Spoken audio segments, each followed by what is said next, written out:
Si la forêt de Fontainebleau ressemble à ça, c'est grâce à George Sand.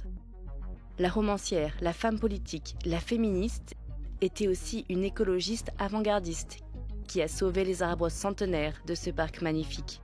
Voici comment George Sand est devenue une lanceuse d'alerte écologiste.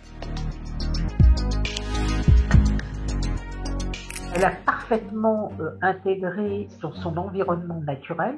Elle le connaît scientifiquement, mais aussi elle le connaît intimement. Il lui est intérieur en fait. Il y a chez elle une intimité de la nature. Dès l'enfance, celle qui s'appelle encore Aurore est passionnée par les sciences naturelles. Jeune adulte, elle hérite d'un domaine. Elle veut connaître, comprendre et gérer au mieux ces terres.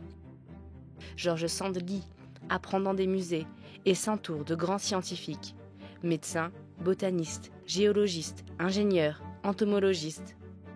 Elle ne va exclure aucun savoir. Elle a vraiment le souci d'avoir une information de dernière main et de gens qui connaissent vraiment le sujet. Voilà. Elle a donc une culture énorme et elle réinvestit ses savoirs dans ses fictions, dans laquelle elle n'hésite pas à en mettre en scène des héroïnes férues de sciences naturelles, ce qui est un contre-modèle par rapport à ce qui existe réellement dans la société, puisque les filles n'ont pas accès aux sciences. Amoureuse de la nature, George Sand l'est particulièrement de la forêt de Fontainebleau, lieu de ses balades romantiques avec son amant Alfred de Musset dans les années 1830.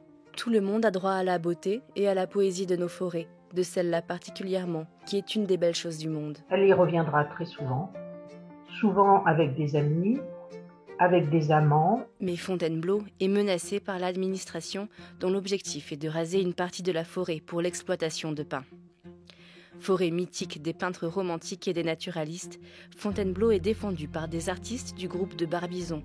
Ils réclament des espaces protégés pour exercer leur art et obtiennent gain de cause, dans un premier temps, avec la création de la première réserve naturelle.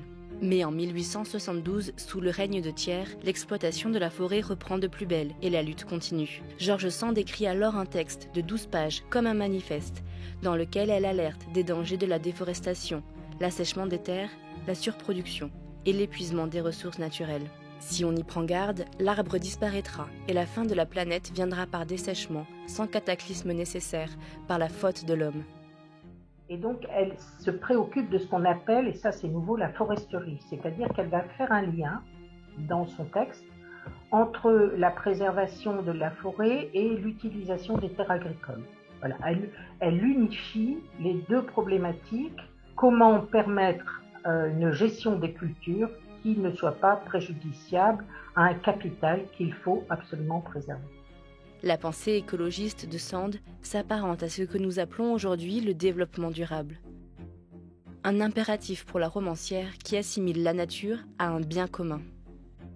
Les arbres, beaux et majestueux jusque dans leur décrépitude, appartiennent à nos descendants, comme ils ont appartenu à nos ancêtres. La plus grave immoralité pour elle chez l'homme, c'est de dire, en gros, après moi le déluge, c'est-à-dire de ne pas se soucier de ce qu'il va laisser aux générations futures. C'est ce qui lui semble le plus préjudiciable tant à l'humanité et bien sûr la plus catastrophique pour l'avenir de la planète. Son dernier combat est victorieux. Les arbres centenaires et l'écosystème de Fontainebleau sont préservés. 4 ans après avoir écrit ce manifeste écologique, à 72 ans, George Sand s'éteint en prononçant ces derniers mots.